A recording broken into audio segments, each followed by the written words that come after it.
Good evening, guys. Welcome to Saturday Night Live on the Fantasy Football Card Quest. JJ Bama, what's up, man? You're not alone. We're not going to let you chat by yourself. BC's here. BC, what's going on, man? Haven't seen you in a while. I'm sure you've been around.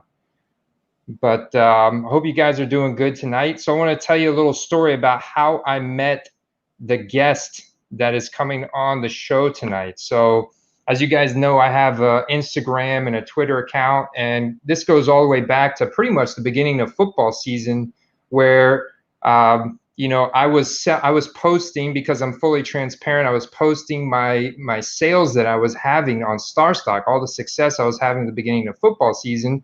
But as you guys know, I was buying from outside sources and posting on StarStock and selling on StarStock.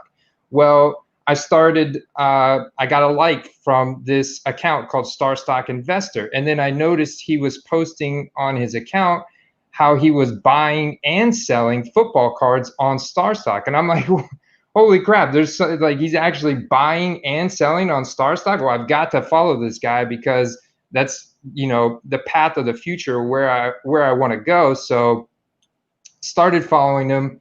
And then, he had more good posts come out about football cards. I remember one in specific about Joe Burrow, Justin Herbert, and Tua, and he laid out their prices and like, which one would you buy if had to hold that card for the rest of the season. So I sent him a message. Him and I have been chatting back and forth, and so now he's on the show. Very excited to learn more from this guy because he's been in the card industry for quite some time, and I feel that he's got a lot of insight that he can provide us.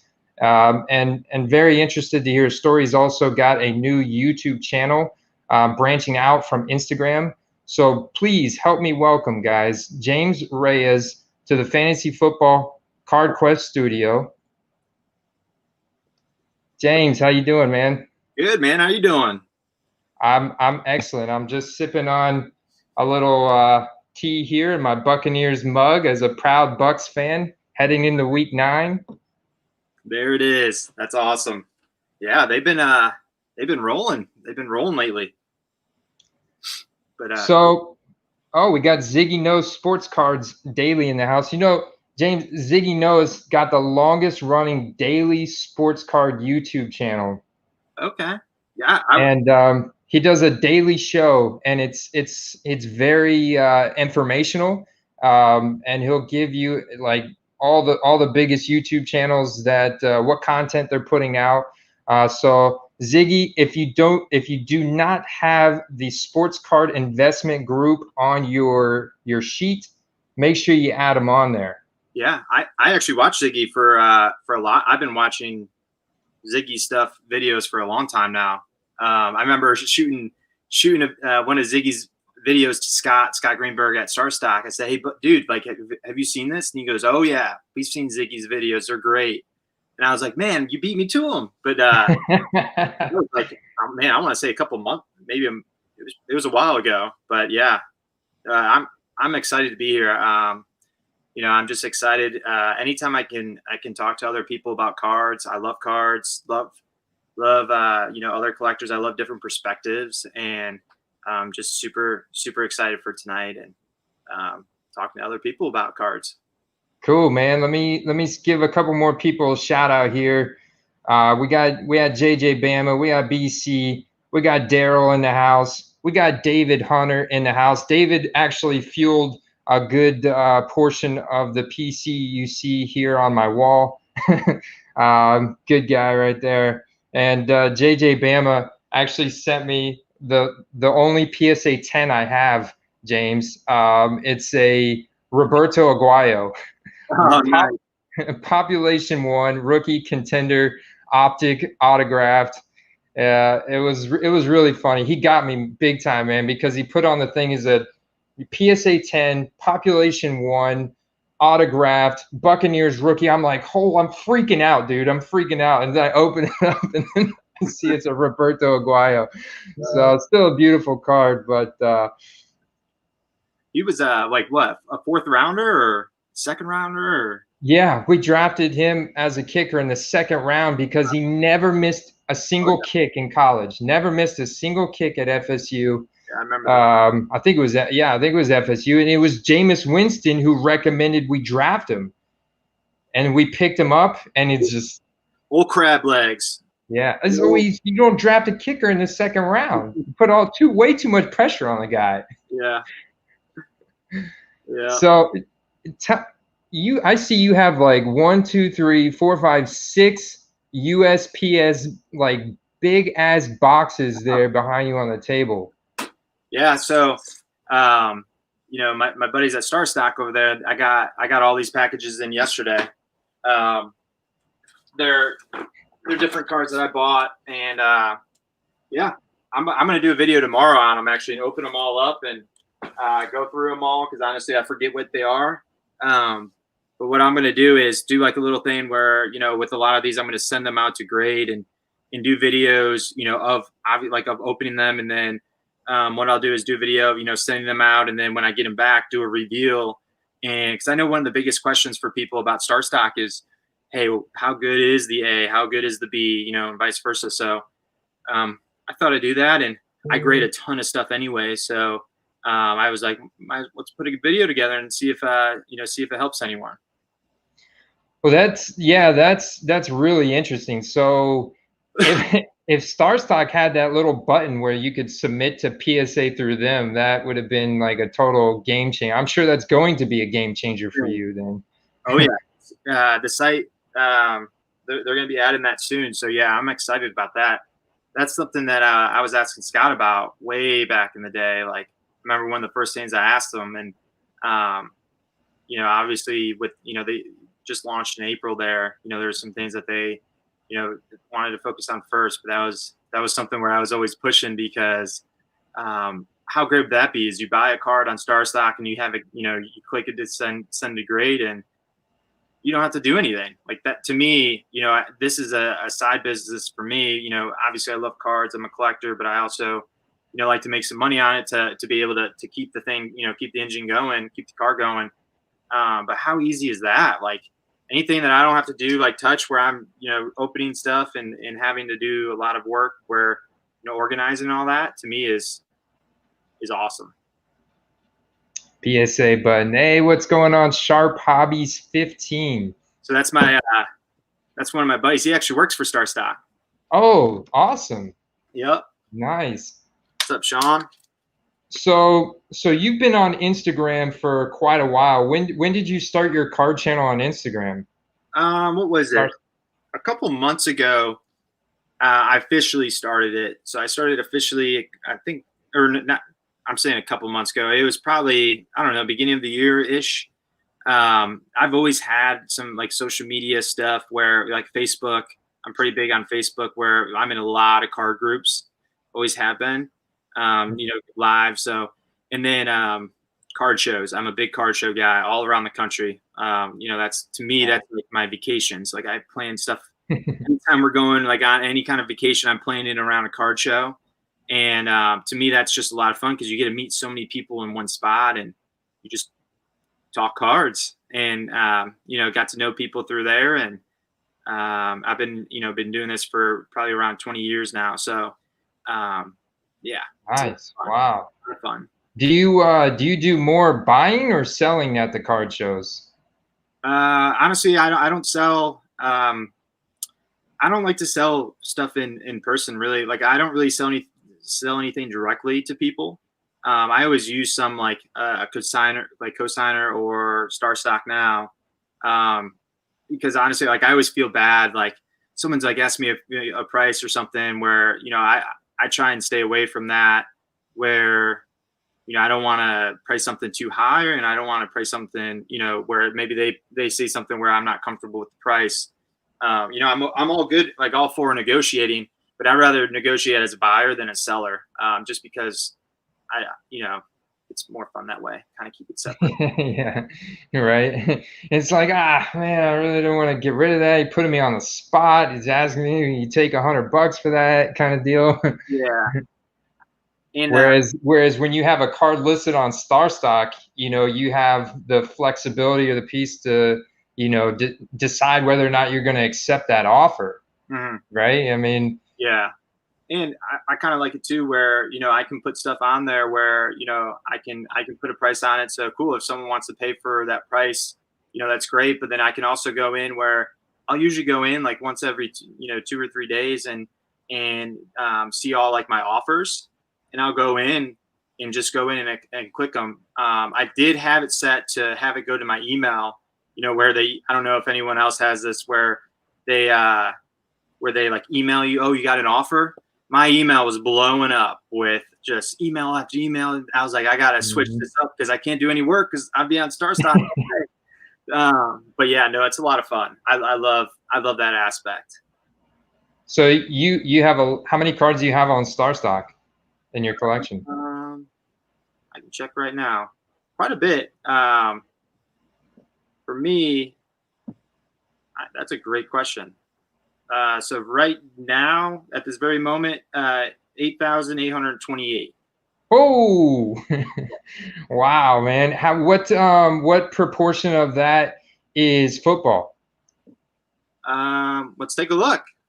This is no reason why I would have never known that. Like where you see all my cards in the back, this is covering up most of my cards, but I would have no idea like how many cards of exactly what I have. But with StarStock, I can at any time go in and really just check like exactly what I have. So football, I have about 2,400 on the site right now of mine. 2,400. Okay, so that's a pretty solid percentage, because I know. I definitely did a little bit of preliminary research on you. I forgot to mention in my story that part of that story, whenever I messaged you, it was like, wow, man, you're buying and selling on StarStock. That's awesome. I love what you're doing, the football content. And then you messaged me back. Yeah, I've checked out your YouTube channel. It's really cool content that you're making. I love StarStock. And you sent me that video that you did with Matthew Dellavedova. Oh, yeah. And it was one of your favorite basketball players, won a championship for your favorite team, right? Oh, yeah. And he's in the SIFC, the StarStock Invitational Football Challenge, the football card challenge. And he did a live stream with James and getting James assistance in trying to help level up his collection and his portfolio on StarStock, help him win this challenge. And so I watched the video, really cool video. And I forgot where I was going with that. Yeah, no, yeah, that was a lot of fun. Growing up, I grew up in Ohio, and I went down to school at Cincinnati, University of Cincinnati, and all my friends there were, I would say, majority of them were from Cleveland, and they were just nuts about the Cavs. Like even just apps like Cavs, everything, Cavs, and everyone's obsessed with LeBron, obviously, and LeBron's solid, but for me, I was like, I'm always one to go. I don't want to just pick someone just to be in the crowd. So I was like, this Matthew Dellavedova guy, this dude is awesome. This guy is hustling. Like how do you guys not like? How is this not your favorite player? So I was always that guy. I was the only one with the Delly jersey in my group, and then when I saw him on the contest. I messaged him a few times, and I probably got caught in his inbox and, left unread or whatever it's called. And then I was like, you know what? I saw the standings, and he was like in 6th place. I was like, we need to help Delly. Like he helped me and my friends and the Cavs get it to the championship, where I was like, I got to find a way to get a hold of this guy. So I created a post and I was like, everyone, let's tag him. And then he messaged me like after a couple hours, and my buddies were in town actually. And my buddies were in town, and we were sitting there drinking and watching some football. And I was like, hey, Delly, respond. And they're like, no way. I'm like, yeah. I was like, I'm going to do a video with them in a couple days. They're like, no way. I was like, dude, Delly's the GOAT. Like, yeah, we got to do a video with them. So, yeah, no, it was a lot of fun. He's a great guy. And some of this I remember now. You triggered my memory of where I was going with this, because some of the things you were talking about, one of them was something I talked about in my most popular video, is that the Prism draft pick is historically always lost value. Those cards in their college uniform has lost value whenever the normal Prism and Optic and Select comes out in their pro uniforms, right? Mm-hmm. Yeah. So every sports, the card market's really fun because there's a lot of tips and tricks. So a lot of I guess looking at past data is kind of what I do when I'm evaluating different cards, because as a finance brain, as like a stock investor, it's basically the same thing, but just with athletes. So if you look at it, the beginning of the year, you'll have the Prism draft. So you have Prism draft with the college uniforms, and that those are the hot cards because that's the only cards of your favorite rookies. So those tend to sell pretty well because that's what's out there. And then when you start getting this other stuff where more stuff is coming out, and then with their NFL jerseys. So this year we saw Mosaic, which was really interesting because it's the first year of Mosaic. That's true. The original, like once the Prism, south, like the NFL jerseys, the cards, the draft picks were really they're not desirable really because people want the NFL jersey. So they'll dip. So like one thing that I did just to explain to Deli, and I think we did it, I don't know if we did that on camera or off camera, but I was just like, hey, look at past players, like a Kyler Murray. Look at a Kyler Murray's draft, like Prism draft picks right now, and look at what his Prism's worth. Like look at the, and it was like you can buy a Prism, Kyler Murray Prism draft picks for, I don't know, like $5-10 maybe. And I was like, the trend will carry on. So yeah, that's what I explained to him. He was like, because he had a lot of Prism draft. I'm like, that's great though, because you can trade them in the beginning. That's, those are the cards you want because that's what everyone wants in the beginning of the year. But just make sure you sell them at the right time so you have funds to buy that other, the other stuff when the other stuff comes out.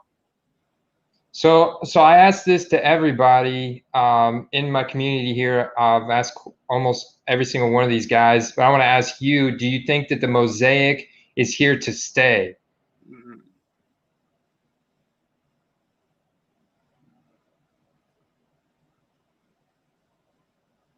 Did I lose you? What are you thinking about? Oh, I thought were you asking me or the? Yeah, no. I'm asking you. Do you think Mosaic, particularly for football? I know that it was originally released for basketball back in the beginning of the year, right? Yeah. And it got really hot. And now, so they're like, Panini's like, yeah, we'll make more money. Let's release it for football. Let's keep the Mosaic train going. And now they've got it out for football. It's done pretty well. Yeah. However, I've been a little disappointed that like I've got StarStock Bs on almost every Mosaic card that I've submitted to them, unfortunately. Yeah.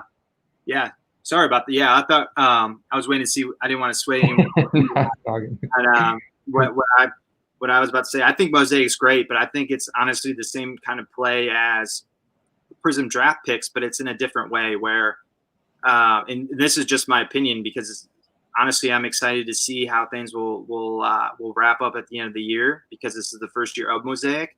But with Mosaic coming out first before the NFL jersey Prism comes out, my guess is that the Mosaic will start to dip as soon as Prism comes out, which I think is now switched to December 2nd. It used to be November 18th, but they pushed it back. Mm. So with Mosaic, I think it's going to take a dip because everyone's going to want Prism. So then people are going to be pushing their money to Prism and be trying to sell some of their Mosaic, where there's going to be the supply will go up Mosaic, and then the demand will go down too. So and that's just my forecasting. For me personally, I sold all my Mosaic, so I'm not holding anything right now of Mosaic, just because I'm like, I don't think it's gonna hold the price, and two, I'm kind of curious to look this year to see, look at analyze it and see what's gonna happen. I could be wrong, so but it's gonna be fun watching it and evaluating it. Yeah, definitely.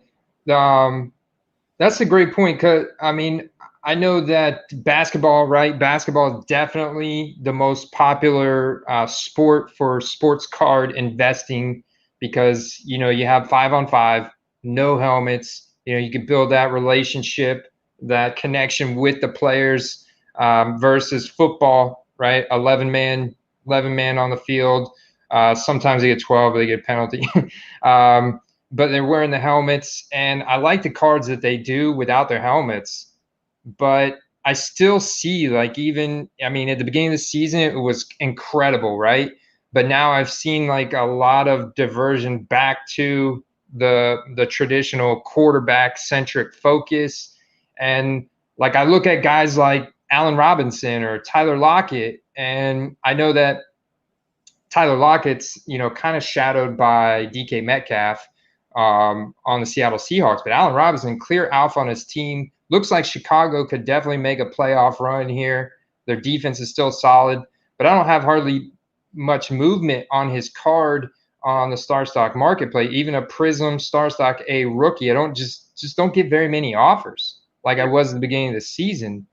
I'm curious to hear your thoughts on that and who you're selling. Like which football players, skill positions outside of quarterbacks are you selling, if any, right now? Yeah. Football is tricky, honestly. Of all the sports, it is like it's the weirdest of the sports for card collecting, because there are a lot of factors where it's not as normal as like some of the other sports. Injuries are just scary. Just to be honest with you, like right when we saw, like, for the first time ever, I saw a lot of the position players really take off, like beginning of the year, and I was like, holy smokes, like this is awesome. Like, it was like, I agree with people buying, I wish, position cards hold the value like they should. And then we had what was that, the week where there was just week 2. Oh, week 2. Gosh, yeah. Everyone was going down. I was like one after another. And I'm like, oh man. So I saw that, and I knew that there was going to be kind of like I didn't know. I thought there would be a panic in the card market. So I unloaded every position player I could. I was like, whatever price it is, I'm going to, people are going to be scared, and they're going to, sell their investments, where, I kept like some of the key players where I was okay with long term, like a DK Metcalf, like an AJ Brown, like those guys, like receivers more, like the younger receivers where they're on a good team, good quarterback, good situation. But some of these, the other players I was selling. So, just to be honest with you, I look at position players where you look at them where they're a quick flip, like you buy them. One thing that I'll do is I'll buy them before, like I'll look at my fantasy, basically analyze it like fantasy, where, who's got a juicy matchup, and I'll buy them like on a Wednesday, Thursday, and then hopefully sell them on Sunday. But I don't have any, I don't suggest any long holds for position players. No, you said no long-term holds really for position players? Yeah. Besides like DK or AJ Brown, like the super elite. Well, I look at them so like when I say long-term, like over a year is like my long-term hold, the way I analyze it. So like for a Metcalf, like a AJ Brown, like players like that, I'm going to hold them and hopefully sell them like around playoff time, like maybe week, like 15, 16, or even, kind of just watching to see how they go. But yeah, like other than that, if I see a good price for them, I'm going to sell them. Because another thing that's cool about position players, where I bought Metcalf and AJ Brown so many times this year, like bought and sold them, where you sell them on a good week when they do really well, and then you wait till they have maybe a slow week or a down week, and you just buy them again, and then it's as easy as that. That's incredible. That's a really good nugget of information there. I didn't think about that. Yeah. So like anytime I see like with football, if I see a small profit, I'll take it. And knowing, because football is so like, it's once a week, where, they're going to go down again at some time, almost always. So like I'll sell it on a good week, and then knowing that I can buy it back later on, or even during the week. So that's kind of how I do my strategy for that. And if I can make, 10, 20% on or more on a card, and I'm constantly doing that over and over, I'm also, not holding too many cards. So if I have a crazy injury week, I'm not stuck and, have a lot of money just kind of in the waste, in the trash. Hey, what's going on, Steve Elmore? Yeah, no, it's a great point. I definitely don't want, like, I am stuck. Like, at this point, I had bought two, I would say back in June. Yeah, back in June, I bought two Dak Prescott Silver Prism rookie cards. I know all rookies were silver that year. For one for 100 and one for 80, and they were raw. Submitted them both to StarStock. One got a StarStock A. I sold it for 300. Oh, nice. So I tripled my money there, but the other one got a B, and then he got hurt. And I'm like, I'm not gonna, like, I look at Dak Prescott, like, he's only what, 25 maybe, I mean, I'm not gonna like try and I'll just hold it. And I know it's a B, so that may be a scenario where, I don't know, what do you think about, like, if it's a B, take it back and then maybe list it on eBay next year, like at the beginning of the season when he's hot, because on eBay it's harder to grade the card raw than, have that StarStock authentication layer, a grading layer there. Yeah, no, I agree with that 100%. As as a buyer and seller, where you can do that 100%, and then so I recommend that. It's just at the same time where I guess it just depends on the player. So like position players, for me, I'm not going to really do that too much. But with QBs, like, you could sit on that. And, if he comes back to the Cowboys next year and he signs a big deal, like, that card, you're going to make at least your money back or more on that card. Like, that's pretty safe, pretty safe that you will get your money back or more on that. So it's not something where you need to rush on, you know what I mean? Like, it's you could sit on it for a year or two or even more. As long as, he doesn't go to as long as he doesn't go to my Lions. Oh, you're dude, DeAndre Swift, man. That dude's a baller. Yeah. Oh, well, I hope so. We got him in the he was the first pick in the second round. Yeah. Running back. Yeah. Don't get me. Yeah. I don't want to talk about the Lions. They're really frustrating to me. So. But I have DeAndre Swift on my fantasy team, and he's really helping me out. Not in the. I have a YouTube card investor league. I'm doing terrible. But I have 5 leagues going, so I've got DeAndre Swift exposure in like 2 of them. He's doing good. That's awesome. Steve said, I was going to mention Terry McLaurin is a guy that I've got like 5 StarStock A's, and I'm getting, like, I've got him like start at $12, but I'm getting offers all the time at like $8, $9, and I see people accepting them, and I keep seeing the little bing, bing, bing, bing on the chart there.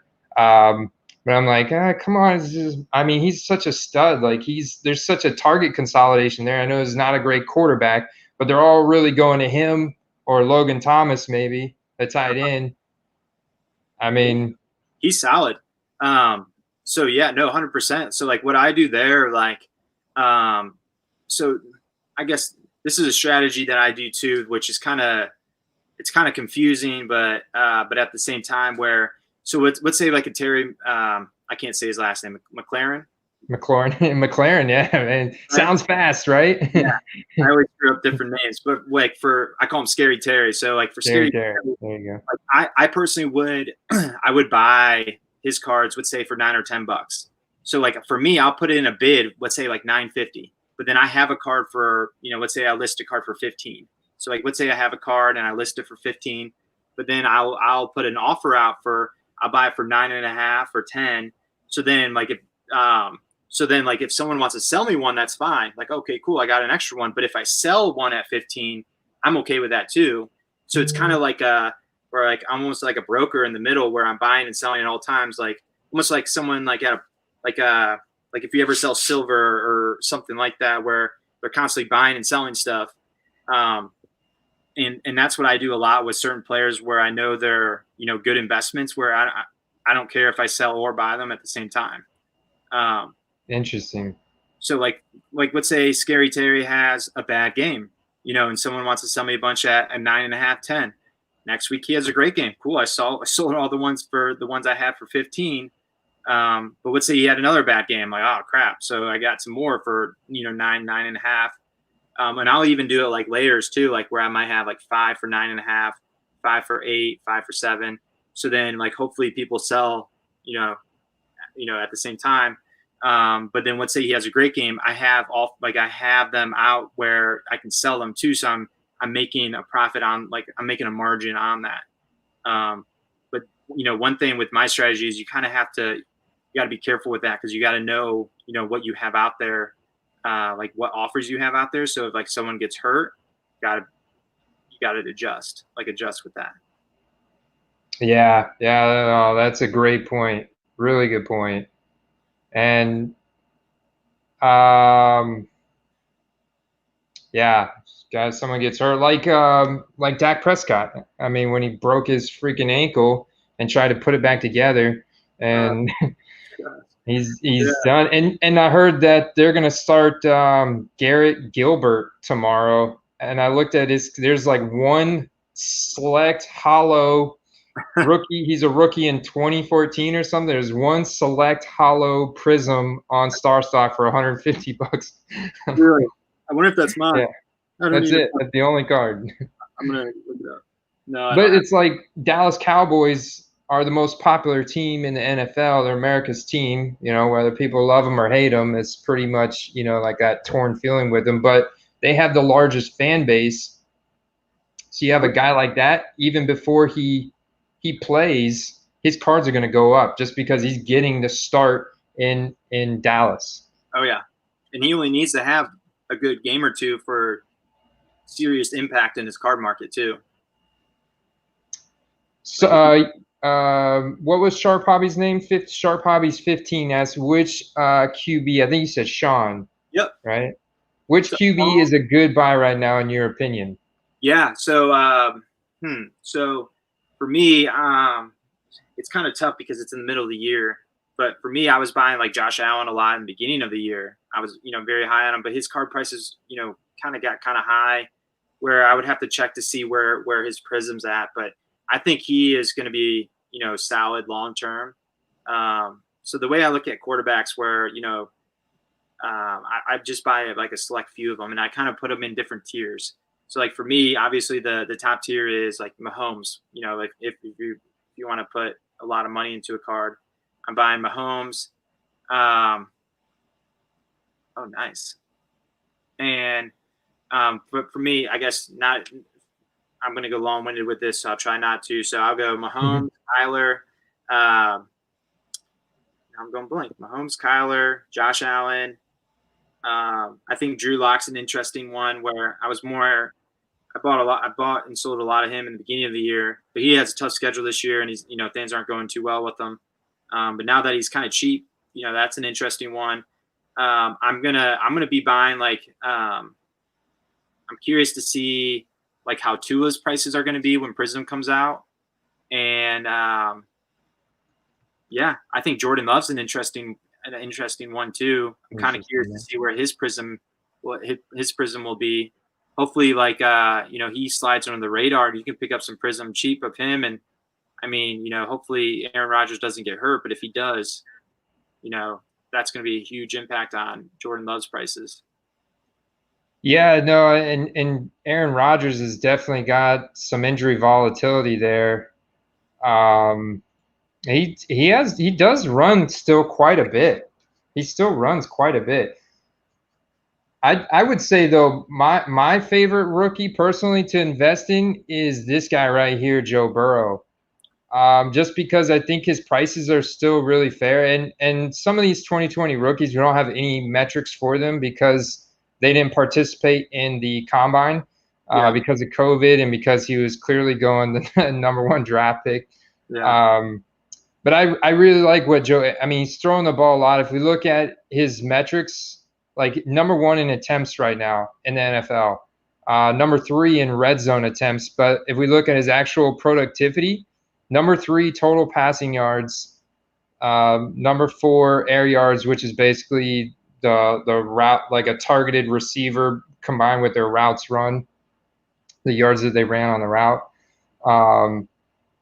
But really solid there. Danger plays is a play in which the quarterback lacked awareness or took an unnecessary risk that could have resulted in a turnover. Number 8. But if you look at Josh Allen, he's actually like number 5. He's a little bit higher than that, but that makes sense to me, right? Yeah. Yeah. The only thing with Burrow, I think he's a great player and a great competitor. With card prices, it's all about scenario too, and unfortunately. So that's the thing with cards. There's a lot of different factors where his offensive line, brutal. Where I'm just afraid where how long can he keep doing what he's doing? He's getting hit a lot, and I lived in Cincinnati for a while, and I know for a fact their management and I don't know. I've just seen good players go there, and then it just doesn't end up well for them long term. I agree with you because, and I mentioned that in a previous video, like if you put Joe Burrow in a different situation, like if you put him even on the Chargers, like where Justin Herbert's at, Justin Herbert's another guy, but he's got a much better supporting cast. Like the O-line's better, you know. You could argue that maybe the wide receivers are better in Cincinnati, but if you got no O-line, you don't get time, dude. I get nervous every time I see Joe Burrow getting pressured back there, man, because, that's scary. You got Joe Burrow playing the Steelers, the Ravens, and the Browns twice a year, and those are all solid defenses, and it's cold. It gets cold up there where it's a different game. I've lived in up north almost my entire life, and where hopefully he can keep it. I think he's a great quarterback, and I think he is a great player. But for card wise, it's just I'm a little hesitant on that, just because I believe when his Prism comes out, you're gonna pay a premium on him, which you should because he is a good player. I just wish he was on a different team. But yeah. No, and I agree with you 100%, which is why like my Burrow cards I'm fine holding long term, This comment right here for 2 Blue Jay is literally one of the most important reasons why I started this channel that I did, is because I've made it a huge majority of my mission is to grow the love and the collection and the investment value for skill position cards, and not just short term, but long term too. Because I do believe I agree with 2 Blue Jay here that it is kind of unhealthy. It's not unhealthy for the hobby as a whole, but it's certainly unhealthy for the football card market specifically, right? 100%, 1,000%. So, no, I completely agree with that statement. It is extremely unhealthy for it. But the market speaks, about, this just supply and demand, and, the people holding the cards, buying and selling the cards are the ones that will determine, the prices on these cards. So, overall, just depends on what people, what people think. And hopefully, I'm all for it. If prices can sustain and we can start buying and selling and holding position players, I'd be all for it. Honestly, I thought it was fun in the beginning of the year where it was like that. Yeah. But at the same time, I don't want to lose a bunch of money. No, I'm with you.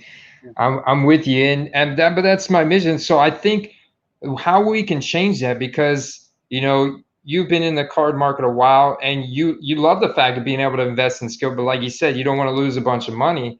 I think if we get more outside influences from the fantasy football community and from the NFL community and actual players, like I was at my local card shop a couple months back, and I was talking to the owner, and he was saying another guy came in. He was saying, "Oh yeah, one of my friends knows Chris Godwin," and I was telling him about how much his rookie cards have gone up since Tom Brady signed with the Bucs, and he was like, "No way," And so he's like, "I'm gonna start like promoting my own cards and taking pictures." I was like, if that kind of stuff starts happening, that could be a big game changer for the football card skill positions, Mm-hmm. Honestly, the thing that's going to be the greatest thing for the hobby for football cards are getting like yourself, fantasy football, people that really love fantasy football, getting them invested in cards because they're the ones that are going to value some of these position players more. And they're not going to think of it like maybe where I'm buying and selling all different sports. So it's a different, I have a different mindset for it. But if we get a bunch of people that are, like fantasy football lovers first and, cards second, they'll bring that mentality in. So like a lot of my friends, they know how much I love cards and they come to me and asking, hey, I want to get into, investing in cards. And that's always the first thing they ask. I'm like, I want to buy receivers and running backs. And, I always say, go, I'm all for it. But this is just, these are things to watch out for and be careful for. But that's, in their minds, like that's the first things they're going to go after rather than, where a traditional investor is going to be very QB heavy.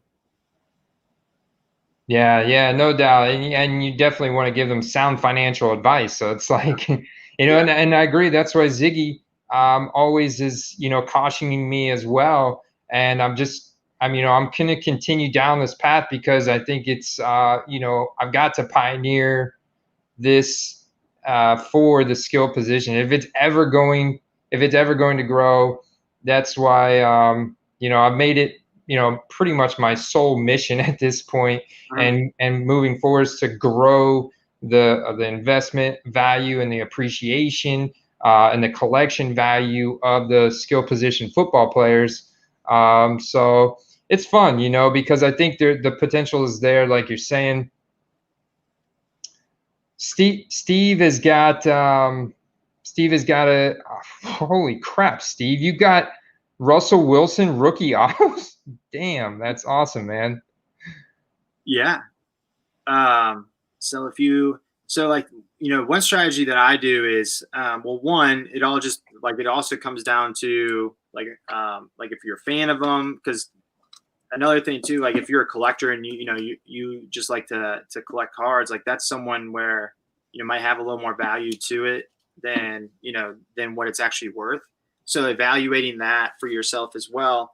But one thing that I like to do is if let's say I buy 10 of a player, like here's an example, like here's a Drew Lock camo. So this one's like out of 25. Oh, nice. So like for him, I bought this, which is more of like the higher end card, but then I bought a bunch of Prism, like just as base. So like what I do is I kind of I make it as a portfolio. So when his cards started going up at the beginning of the year, I sold most of the Prism, like the base, and made my money. But then I kept one of this, and a few base to kind of hold maybe it's like hedging almost. So it just depends. But Russell's a great one to sell right now if you are going to sell. He's phenomenal. Right? I mean, I would wait till the playoffs because he has a good chance of making it pretty far. Yeah, absolutely. I'm calling it Tampa Bay versus Seattle Seahawks NFC Championship game. Yeah, I could see it. That'd be fun. David, he could still. Oh yeah, I mean, he's definitely the front runner with Patrick Mahomes. You could put Aaron Rodgers maybe back in that category now. But what we know about the MVP is very much narrative. You got Chris Collinsworth, Troy Aikman. These are some of the judges. The panel of judges is very much a narrative driven. So we'll see how the end of the season finishes out for these teams and see who wins it. Because there's a handful of guys that you could put into that conversation right now, really. Mm-hmm. Yeah. Tom Brady, right? Yeah. I mean, I'm a Tom Brady fan, so absolutely. How do you approach retail product? Do you buy any retail product at all? So what I do is I buy just certain like products. So like for me, I'll buy a couple cases of Prism football coming out. I don't buy any I don't rip anything like drafts or anything like that. But for football, really the only thing I'm going to rip are Prism. Yeah. And then I'll probably buy a few NT when NT comes out. But the other stuff, I usually just stick to the singles. The National Treasures. Oh yeah, love National Treasures. Let me pull up tomorrow's schedule. I think, occasionally, Miles, welcome to the channel, man. You may be here for fantasy football advice. Antonio Gibson or Justin Jackson if Jacobs sits. I have to look at I got the schedule pulled up, but who the Chargers are playing and who it's funny. Sometimes I've had, because of the name of my channel, I've had guys that that join in the live stream on Saturday night and they are looking for fantasy football advice, which is cool. Like, Yeah. Let's see, scores, share. Okay. So, and because this is important for card flipping as well. See what's going on. Broncos, Falcons, at 1. Okay. I bet you the over-under is probably under 50. Wow, that's a huge game right there, James. Seahawks at the Bills. Oh, yeah. That's going to be fun. That's a biggie. Ravens, Colts. That's another really interesting one there as well. Yeah, I hear like my favorite fantasy analysts talk about what the hell is going on with Jonathan Taylor, because they all had them ranked so high at the beginning of the season. Jonathan Taylor literally was this dominant running back at Wisconsin and, making great cuts, great vision down the field. And now he's like running into the back of the offensive lineman and shit. Yeah. Anytime you see a Wisconsin running back come out to the NFL, and as a Michigan fan, I'm a Michigan fan, unfortunately. Watching the Big Ten, like they just run those like Wisconsin will just run those running backs really hard in college, where it's hard for them to have too much juice coming in the NFL. That was Melvin Gordon, right? Melvin Gordon was the other Wisconsin, like big time Wisconsin back that was prolific in Wisconsin, and then kind of Monte Ball and who was it back in the day, Ron Dane. But Michigan, do you have a couple Tom Brady rookie cards? Oh yeah, so I sold a Bowman Chrome PSA 10 on StarStock, but I have a lot of Brady. Ooh, you sold a Bowman Chrome PSA 10? Yep. I had a lot of like some of the bigger cards on StarStock to get it going there in the beginning, and actually I have a Tom Brady right here. This one's just basic. Let me pop back over. It's not a special one, but I grade a lot of Tom Brady. I don't have it with me, but I have a lot of Tom Brady. Nice, dude. I grade. So like one thing, I think Tom Brady is a great investment right now, where, I sent probably a couple hundred to get graded of him. Actually, I have this box where I think he's an interesting investment, because with the documentary that's coming out of him, I think it's going to be great for his card prices. And there's a documentary? I didn't know about the documentary. Oh yeah. Yep. Which, there's a lot of factors to cards, and that's going to be one of them. But yeah, Tom Brady is going to be a great hold and great buy. To answer Miles' question, I just looked. So Washington Redskin football team, whatever you want to call them, is playing the Giants.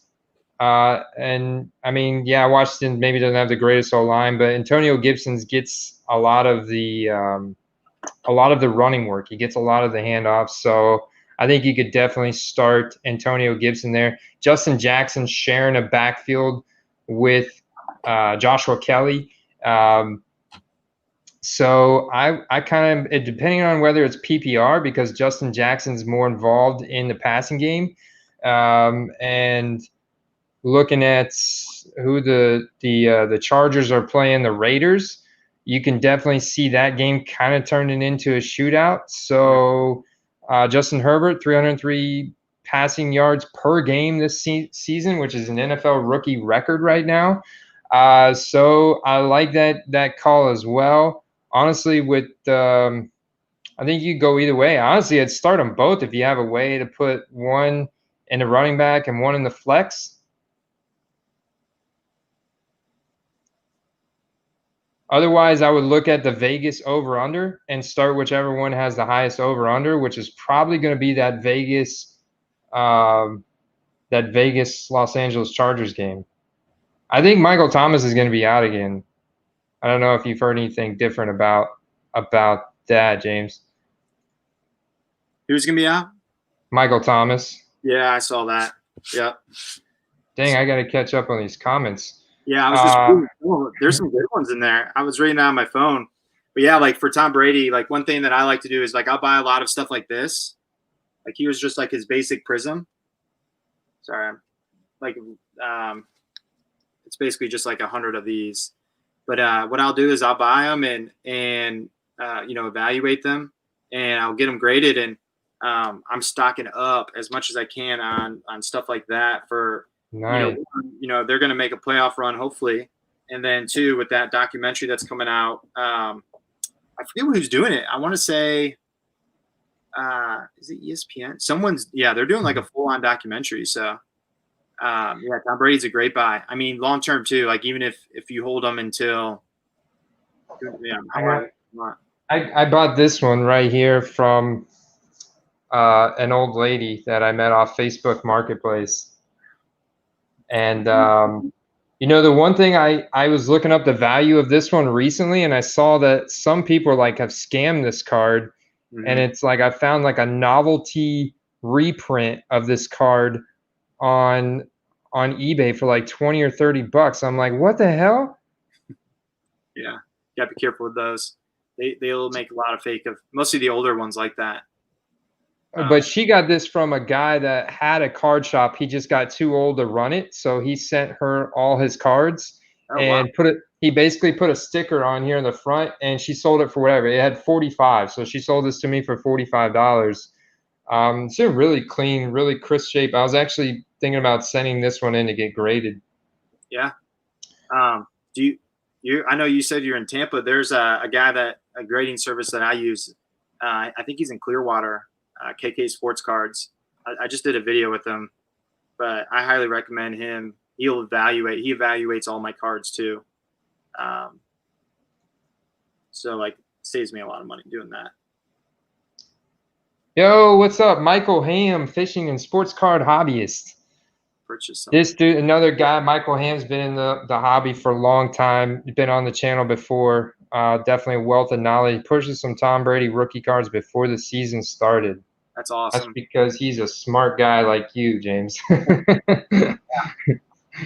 If when in doubt, pay a little extra and go after the long-term holds.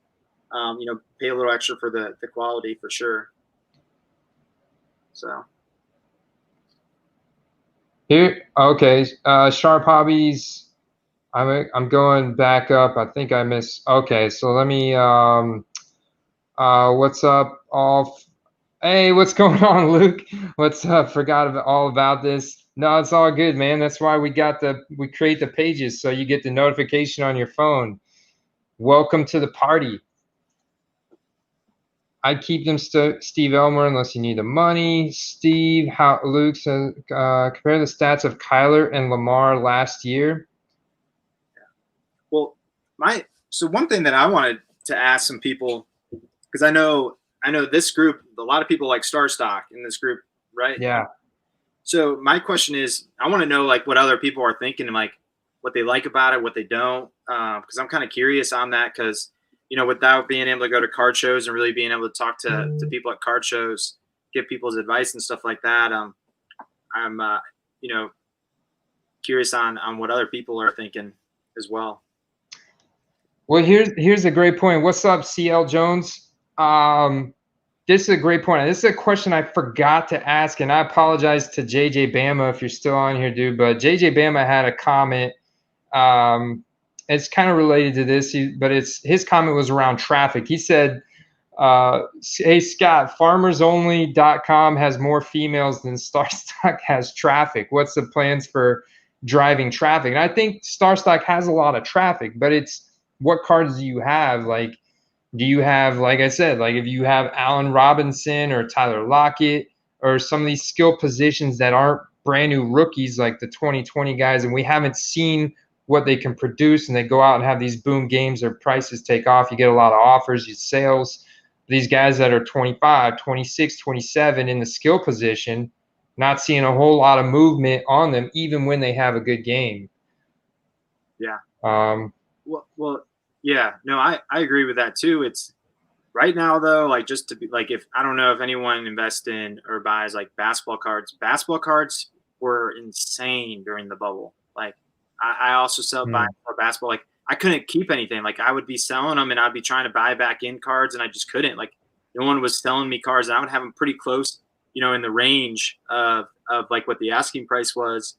And there was so much movement with basketball, and there was a ton of movement with football too in the beginning of the year, or in the beginning of the season.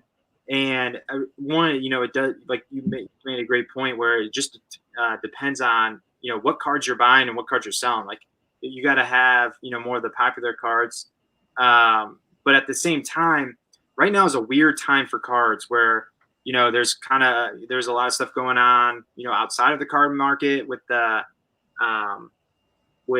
the election. You have all three sports were playing at the same time, which was really weird with basketball, football, and baseball, which like slowed down a lot of stuff. So when it was just basketball was crazy.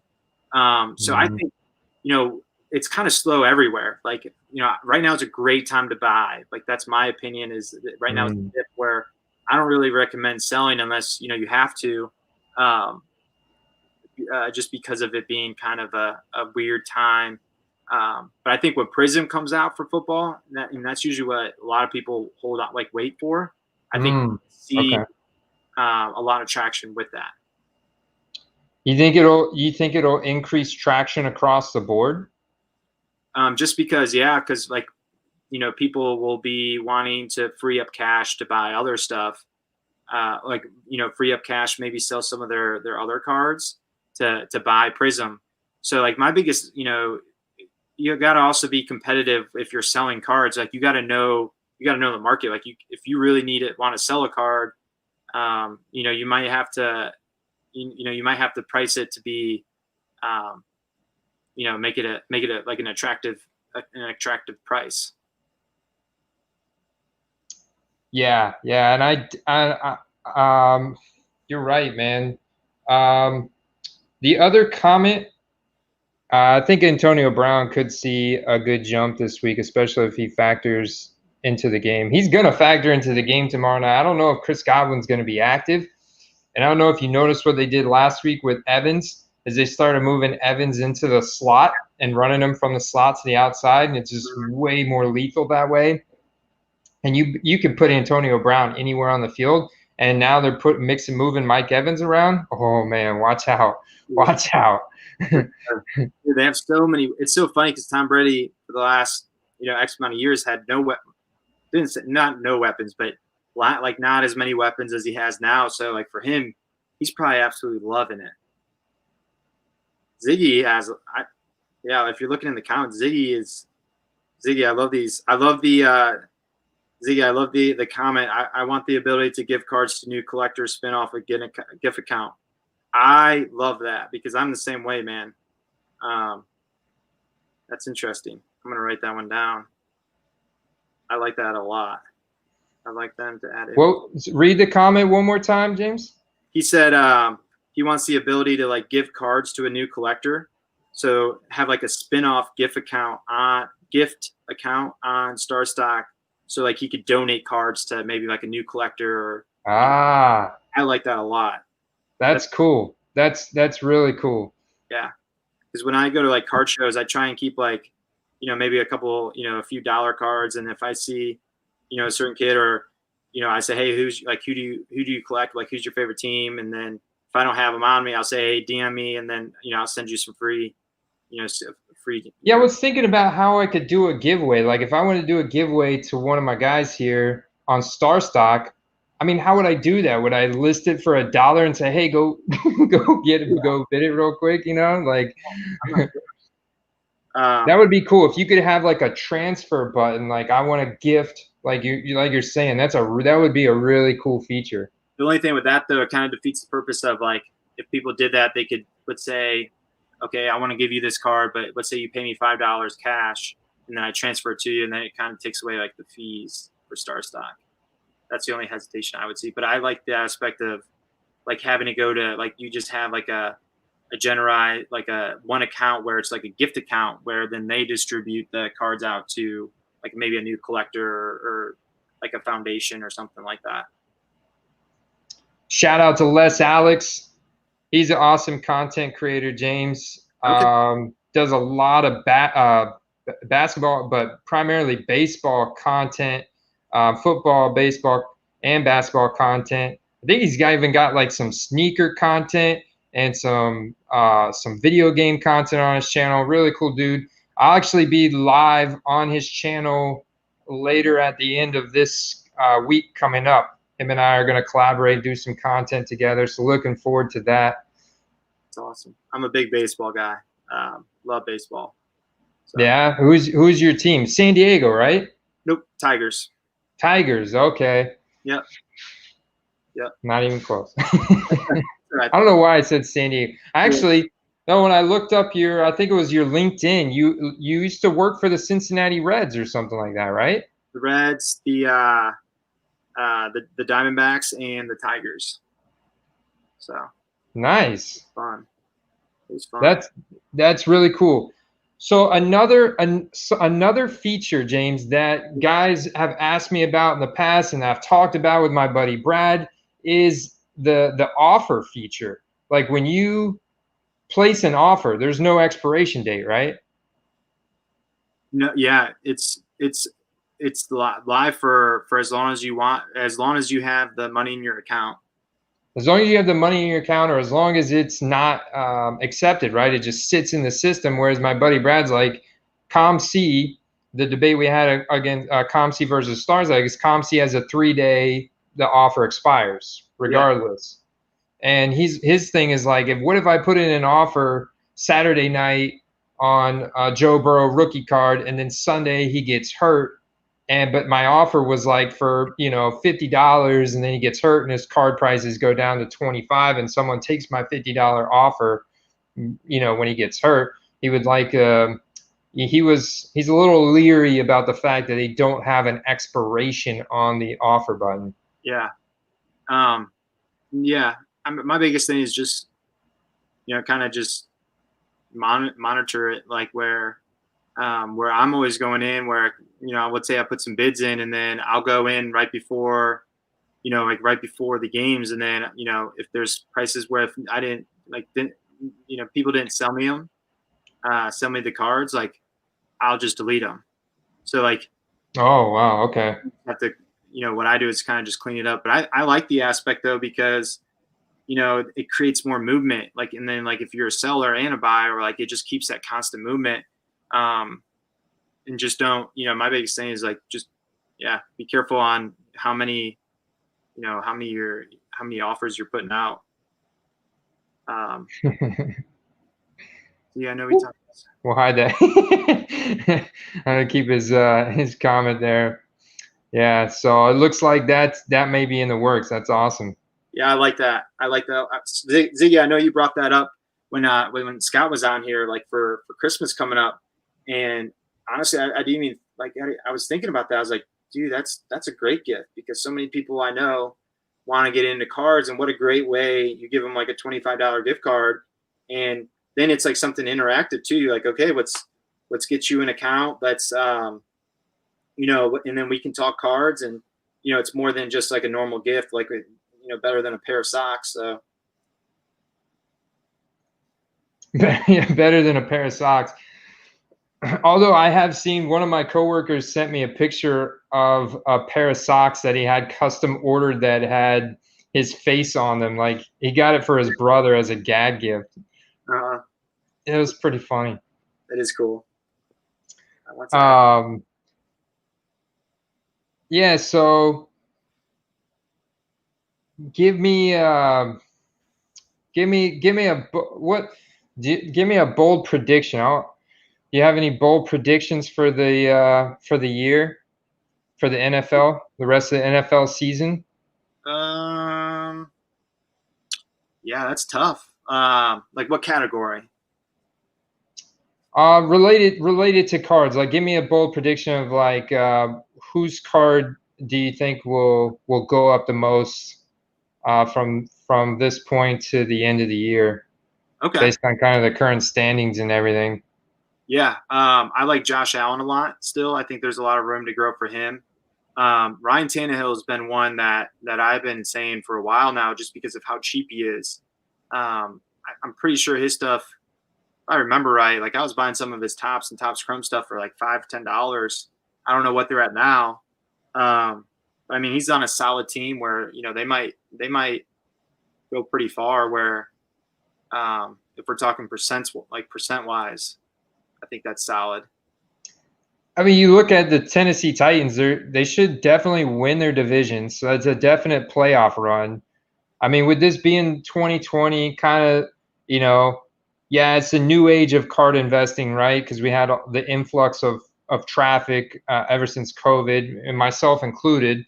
I mean, I collected as a kid big time, and I had thousands of cards that I sold half of them to Michael Ham. Actually, it's in the comments. I mean, with the influx and everything, I could see some bumps coming from skill positions. What do you think, James? I mean, as far as a playoff run. Yeah, I mean, no, I agree. I think position play, like the position cards, 100%. As long as you're buying like the guys that are, that are going to make the playoffs for sure. So guys like AJ Brown, Jonnu Smith, maybe Derrick Henry. Well, not maybe. I'm more like Derrick Henry, AJ Brown, maybe Jonnu Smith.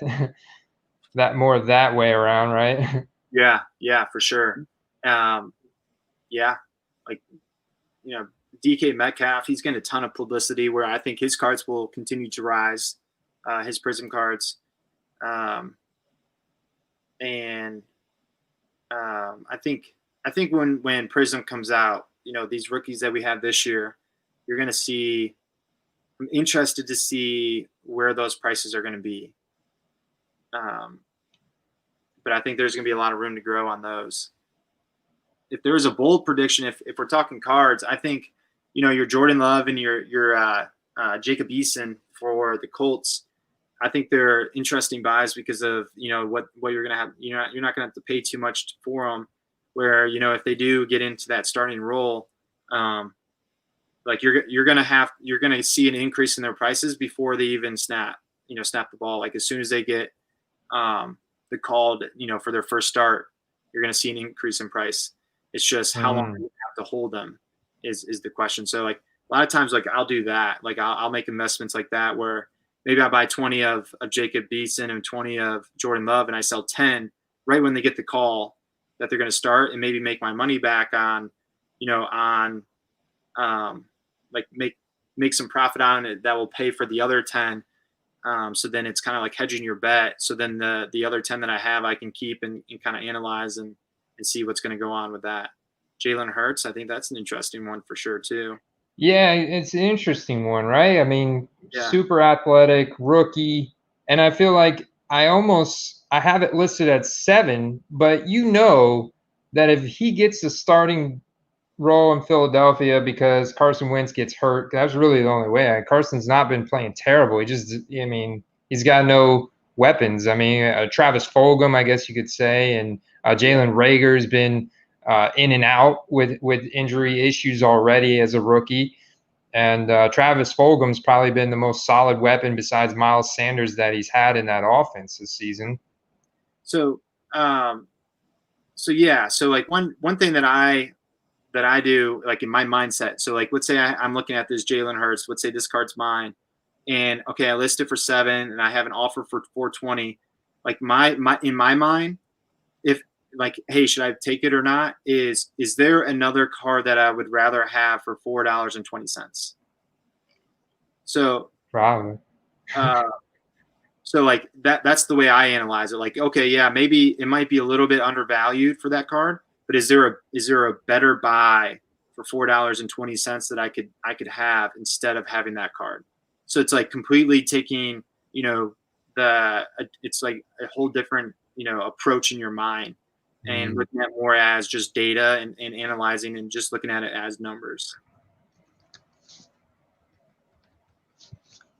One guy I've heard my favorite fantasy analyst talk about is David Montgomery, having a really strong finish to his season. And I know that there was some hype around this guy's card prices at the beginning of the season. I mean, Chicago's a big market team. He's definitely their main running back that they use. He's all-purpose.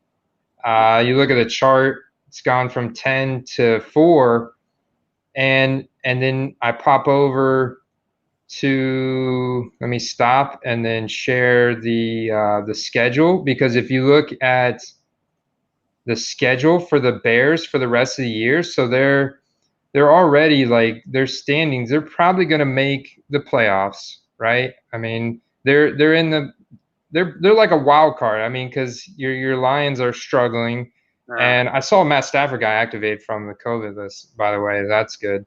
Yeah. But the Bears look like they're going to be that wild card team. They definitely look pretty solid. Defense looks solid. And then you look at their schedule for the rest of the year. Schedule's a huge play when it comes to cards. Like you can find a lot of undervalued players if they have a tough first half of their schedule, and let's say they're not performing well, and then they have an easy second half. It's just like fantasy football. You can make some money on that just because of schedule, and vice versa too. Like if you got a guy that's going off the first half and because they have an easy schedule and they have a tough second schedule, put that in considerations. Yeah, and Nick Foles can't run at all.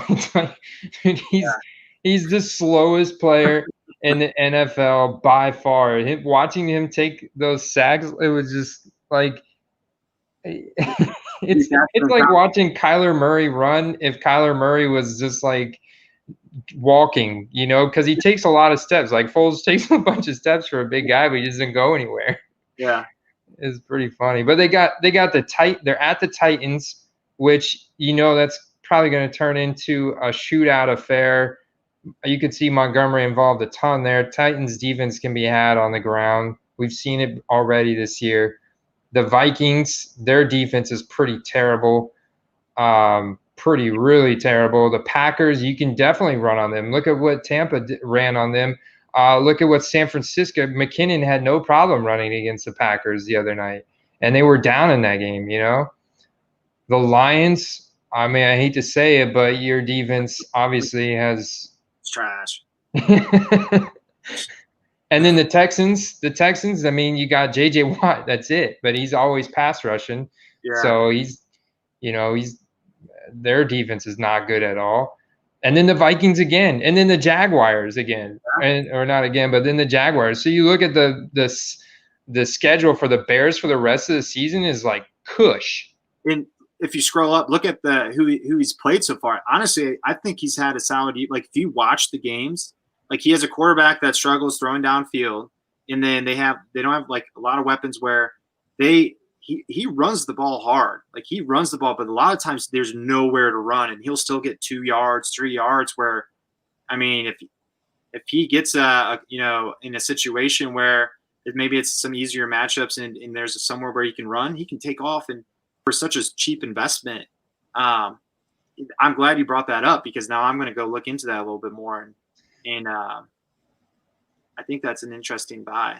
Yeah, it was actually recommended as part of Nate Liss. He's one of my favorite fantasy football analysts from the Breakout Finder. You can follow him on Twitter. His handle's name is @AnOutragedJew. And the guy's, he's really good at fantasy, and he's starting to get into cards. And so I've been chatting with him back and forth. Well, he does exclusive content on his Patreon, which is really good. And he wrote a whole article about David Montgomery, just based on how cushy his schedule is for the rest of the year. I mean, his metrics aren't great, best comparable is Carlos Hyde. So that's like it compares their physical attributes, workout metrics, college and pro productivity to find each player's most similar peer. So not great, but I thought David Montgomery came out his rookie year, looked solid. And like you're saying, this is his game log so far this year. I mean, we know his snap share is incredibly high. Yeah. Right. And his carries, look at the carries in the red zone, 7 red zone carries, 3 red zone carries, 4 red zone carries against New Orleans. Yeah.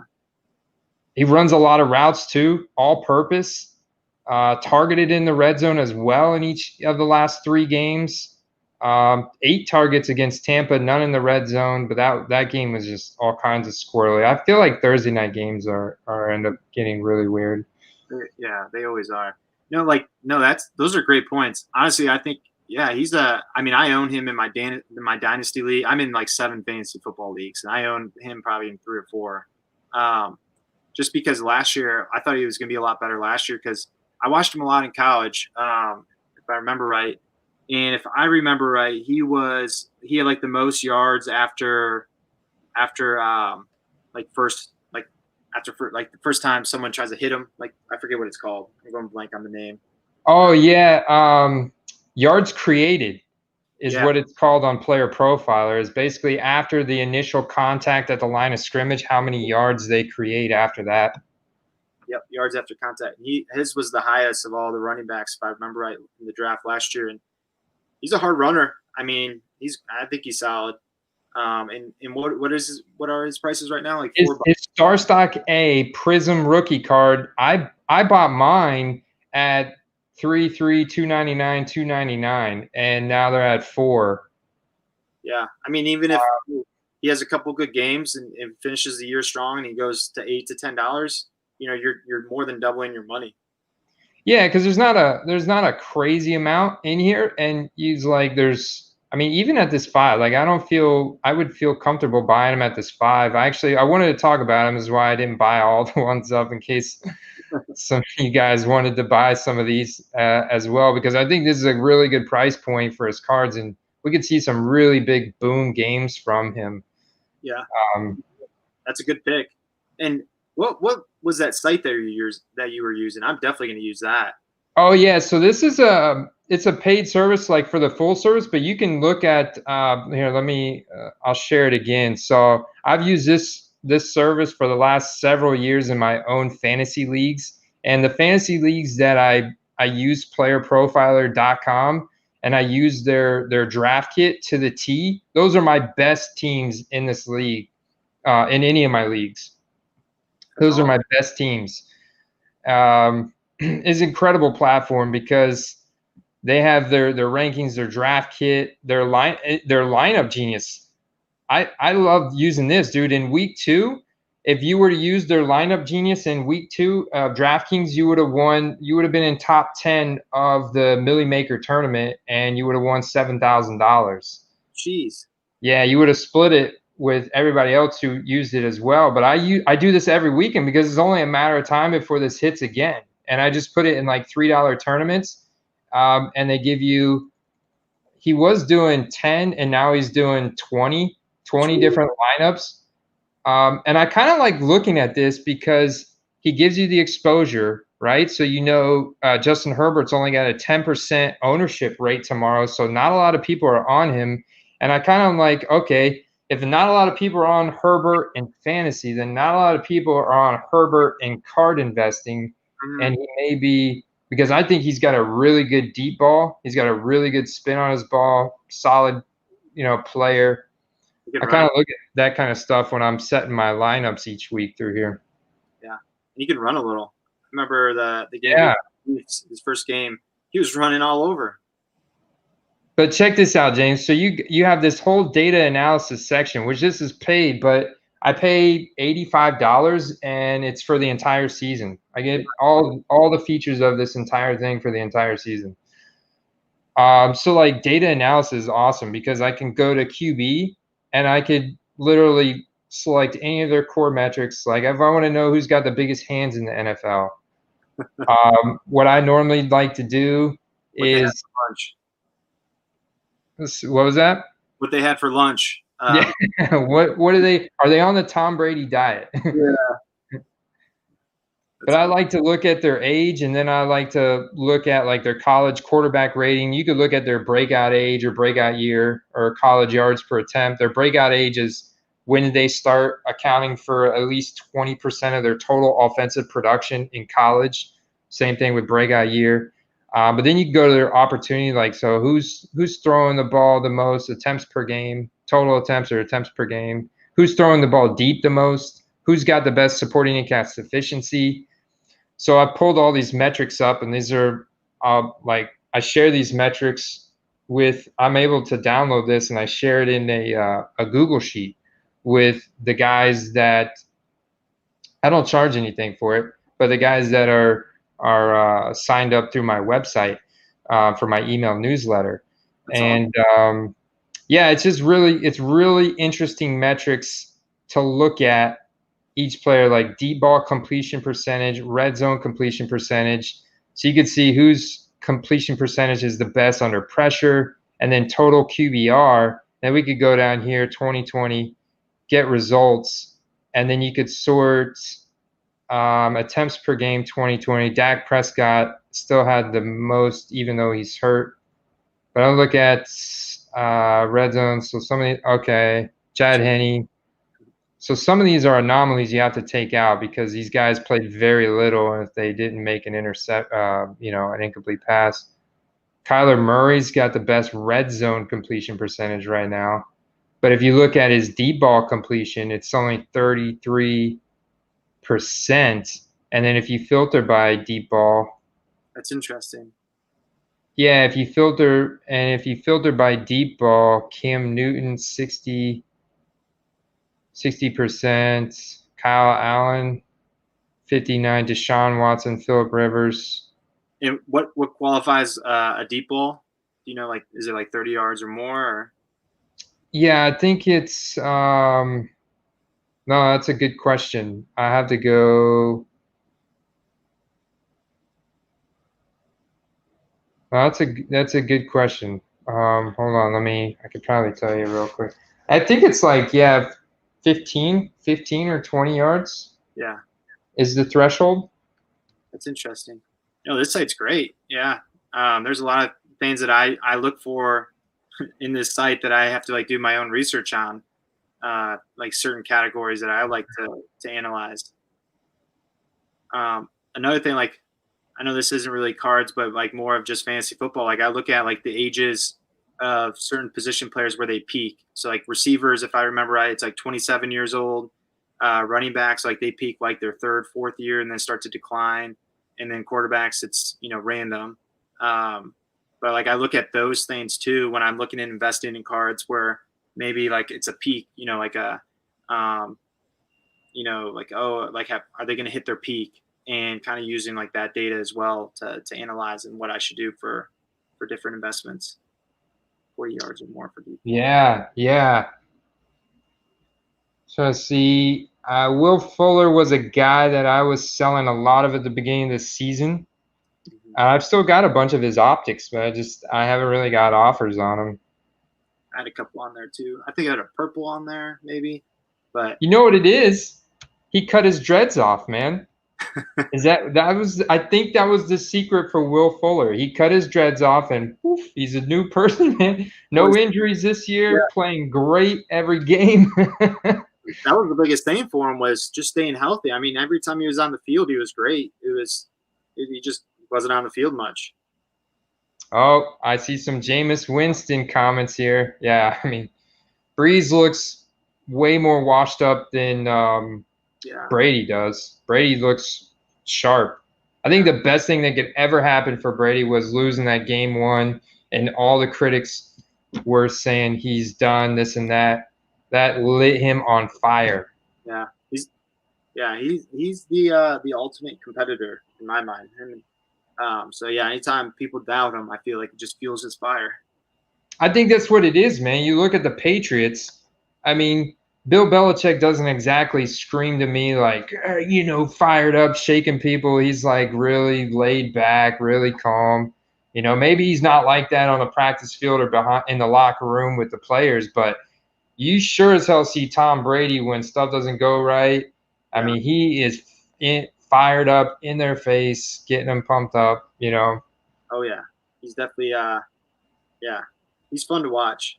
And it's so cool watching his, from the start to where he's at now. And I'm really excited for that documentary because I think it's going to go pretty in detail because, I think there's a lot of stuff that maybe he doesn't publicize or kind of keeps to himself, where I think it's really going to open up to see really, what he was doing day in and day out to get to where he was at. Ben Roethlisberger, another guy who's in that MVP conversation for what he's done coming back from that Tommy John surgery, which not a whole lot of baseball pig. You're familiar with this because you're so much into baseball. That surgery, a lot of pitchers come back from that. Yeah, a lot of times they come back. Well, they come back and your arm's stronger because the ligament. So got like a bionic arm. Yeah, they just basically tighten it for you, and as long as you rehab it right. Okay. But it's a long journey, but it's good to see him back in Pittsburgh. I mean, the fans love him. The one thing that I like is missing from Ben Roethlisberger. He literally, whenever I compared all the social media platforms, like Ben Roethlisberger, he doesn't even have one. I don't think. I don't think he has an Instagram or a Twitter even. Really? I didn't look at it. He's total ghost on social media.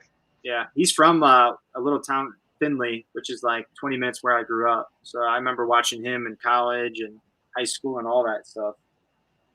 Oh, that's cool. Yeah. So it was cool, like in 05 when he was a rookie and, he did really well. They took him, or was it 05 or 04? 04 when he was a rookie, but then he took him to the Super Bowl in 05. Man, that was such a fun time because everyone was super hyped up about him. Yeah, man, he's been in the league for a while now. Yeah. So definitely Hall of Fame consideration, if not a lock already, wouldn't you say? Oh yeah, I think he's a Hall of Famer. He won that Super Bowl in 05 faced the Seahawks in Detroit. I think he's. Oh yeah, and then he won another one in Arizona. What was that? 11 or maybe 11. I have some autographs, some posters of him over here that I found a couple days ago that I forgot I had. Autograph poster memorabilia? Yeah, from way back in the day. Tommy Stevens. Never heard of Tommy Stevens. Third string on this. But no way Taysom will start when Drew. Yeah, I think Taysom Hill's an interesting buy because but they didn't print him in hardly anything. Yeah, you gotta get the contenders, but you gotta pay a lot. Like they're not cheap, but it's interesting because if he does take off, it's like a Tom Brady though. There's not a lot of cards of him, so let's say honestly it's a stretch. But if he comes in and he takes off, I mean he only has a few cards that you can buy that they're gonna take off. Like Luke, shoot, I forgot all about Jameis. Yeah. Yeah, we all. Good old crab legs. He thought everybody. I was gonna say he thought everybody in Publix forgot about him too. He was trying to sneak crab legs out. That's why I almost want to buy a Jameis draft picks prism because of how prolific and crazy he was at FSU. Mm-hmm. Yeah. Yeah. Oh man. Yeah, that's a funny story.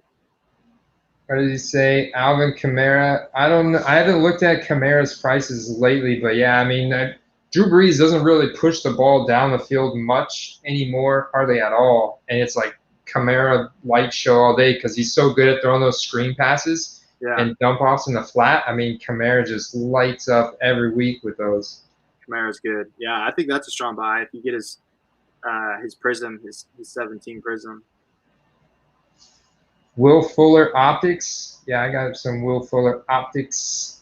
Ronnie GG, what's going on, my man? Sharp Hobbies 15. I was going to ask about the site. Oh yeah, player profiler. Also, if you're big into Dynasty, go look up Breakout Finder, breakoutfinder.com, or get the app. That another. I mean, that's the best hands down for Dynasty players. I'll show you guys. Yeah, I'm a big. I'm in a Dynasty League, and it's my first one. I started last year. Ton of fun. I wish I could be in more of them because I like prospecting and all that good stuff. Breakout Finder. Breakout Finder. This is what you want for Dynasty. Devi, which is all around college fantasy football. But these guys do an incredible job here, man. And the co-founder of this platform, Nate Liss, Twitter handle @AnOutrageDJew on Twitter. Dude's incredibly smart, does a very deep analysis on everything related to fantasy football with a focus on Dynasty. He's starting to make some card content now, and so him and I have been chatting back and forth. I've been, showing him all these different resources that I use and everything, and so looking forward to hopefully doing some content with him in the future, getting more fantasy guys into sports cards and stuff. Is just a really good thing. Yeah, no, I think it's great. Honestly, it's funny too because people that love fantasy, once they get into cards, they love it because like they realize that it's like fantasy, but just with cards, and you can make a lot of money doing it. So I'm excited for more fantasy owners to get in on it. And yeah, and so like Michael Ham's got a great point.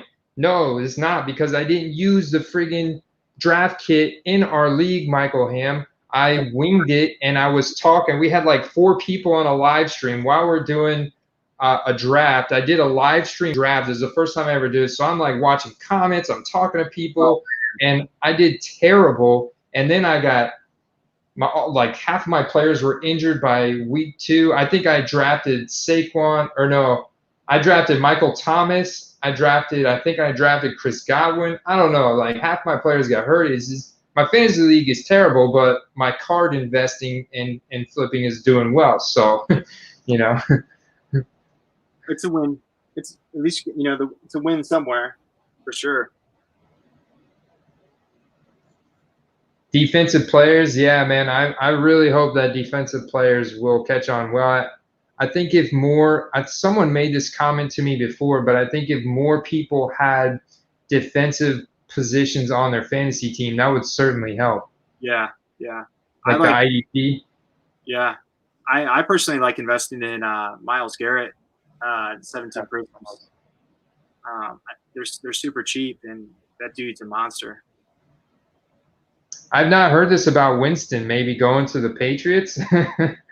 Yeah, that's what I was thinking. No, I mean, I thought Teddy Bridgewater was going to be on the Patriots for sure, beginning of the year, because I thought he fit well with Belichick. But I just feel like Belichick, he would go nuts with Winston because of the ball protection, like so many interceptions. He would be like, "Okay, you're done after week 2." Yeah. The good thing is though, David, I have 5 leagues, and like 2 of them I'm doing really well, so I'm happy about it over there. But yeah, you're right. I'm not done yet. I mean, but we are in week 9. I think the playoffs start in like 3 or 4 more weeks. David, I think, is in 1st or 2nd place in our league. He's doing really well.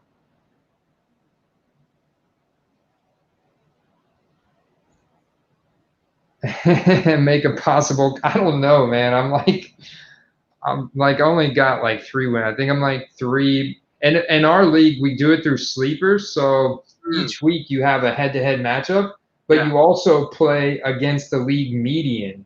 So whatever the median score is for that week, you're also playing a secondary matchup against that. That's interesting. Wow. Yeah. My Dynasty League's in Sleeper. I love Sleeper. It's my first time using it was last year. That's an interesting one. So you play, It's cool because, a lot of times you may have, like, I've been in scenarios where I put up 150 points, but I still lost because my opponent put up 170. Well, this will still give you'll get 1-1 that week. You'll still, like, recognize the fact that you put up a lot of points. You did well. You did what you need to do. You just, happen to go up against someone who really had a smash week. So it'll even out by the end. It'll really be a more accurate predictor of who had the most points overall. I like that a lot. Yeah. It's been received really well with everybody in the league. Yeah, it's cool. Mike Lamb says defensive players will catch on when rich defensive players start buying all their cards. Yeah. All right, man. We need think about it. Myles Garrett, took 1% of his contract and bought all of his cards. He probably would have he'd probably get the majority of his cards.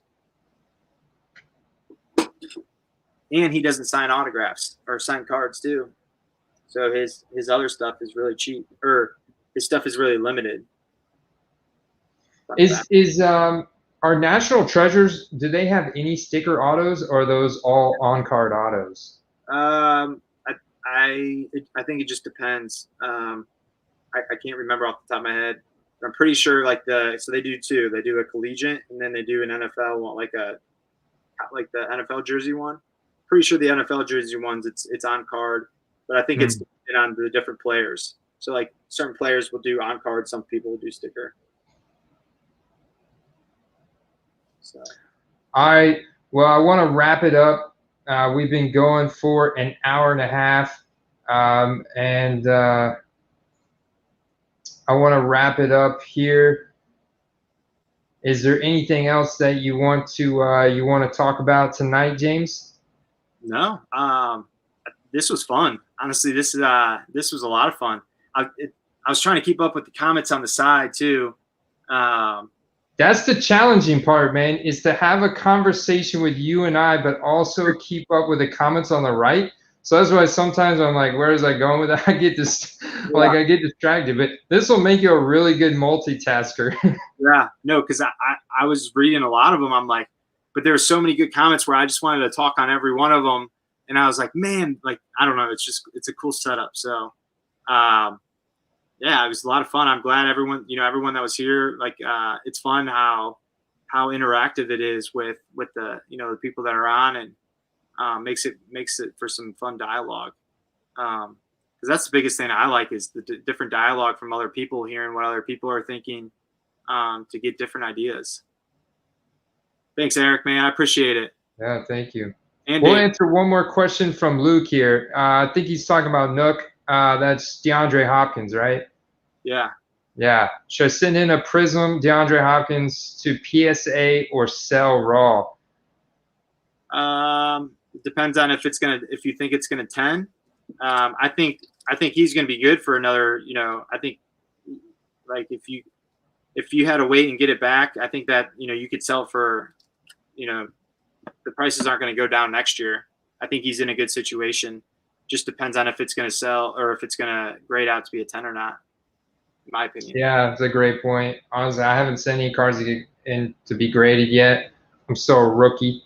But I love the answer. I think that's the way to go, man. If it's going to get it right, if it's going to get a 9 or 10, why don't you send it to StarStock, have them preliminary grade it, and then you can see what offers are in the system. You may want to sell it if you get an offer that's good enough, or you could have it on there, and you never know, in a month they have that button available where they'll submit it to PSA for you, and then whether you have a StarStock A or a B. If you have a StarStock A, you may want to go ahead and submit it to PSA.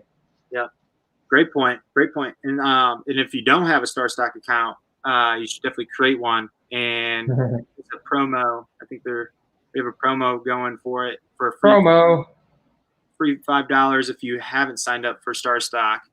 But yeah, it's a great, I'm a big fan of StarStock. I'm an investor in StarStock. I sell cards on StarStock. I love it all. So, yeah, I'm excited to see where it goes. But I appreciate you letting me on the channel here and talking cards. And yeah, hopefully one day I'll get get a DM saying, hey, do you want to join again and get to talk some more cards? Awesome, man. Well, I'm looking forward to it. I appreciate you coming on tonight. I had a very good time, and that was a fun conversation. I learned a lot as well. So, yeah, guys, make sure you guys are following at StarStock Investor on Instagram. Also, go over to his YouTube channel, which is growing. He's going to be putting out content on a weekly basis now on YouTube. Really cool. Sports Card Investment Group. And enjoy those games tomorrow, guys. Enjoy those games tomorrow. Go Bucks. Go Bucks. Go Brady.